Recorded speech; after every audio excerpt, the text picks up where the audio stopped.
Hello అందరికీ, ఈరోజు నేనైతే మీకోసం ప్రసాదం పులిహోర ఉంటుంది కదండి, అలానే ఇంట్లో నేను ఎలా చేస్తానో మీకు చూపిద్దాం అనుకుంటున్నాను. దానికోసం నేను 2 గ్లాసులు బియ్యం తీసుకున్నాను, 50 గ్రాముల చింతపండు తీసుకున్నాను. అన్నం ఉడికించేటప్పుడే మనం కొంచెం పసుపు నూనె వేసి ఉడికించేసుకుందాం. నెక్స్ట్ మెంతులు, జీలకర్ర, పచ్చెనపప్పు, ఆవాలు, మినపప్పు వేయించి తీసి పక్కన పెట్టేసుకుందాం. నెక్స్ట్ పల్లీలు వేయించి తీసి పక్కన పెట్టుకుందాం. జీడిపప్పు కూడా వేసి తీయించి పక్కన పెట్టేసుకుందాం. మనం ముందుగా వేయించి తీసుకున్న మిశ్రమాన్ని మిక్సీ పట్టుకుని రైస్లో కలిపేసుకోవాలి. ఉడికించిన రైస్లో ఇదిగో పోపు పెట్టేసుకుందాం. కొంచెం ఇంగువ అండ్ చింతపండు కూడా వేసేసుకుందాం. కరివేపాకు ఇలా పెడితే చాలా టేస్ట్గా ఉంటుంది.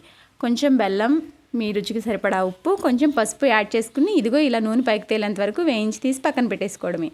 మనం మిక్సీ పట్టుకున్న మిశ్రమాన్ని కూడా రైస్లో కలిపేసుకోవాలి.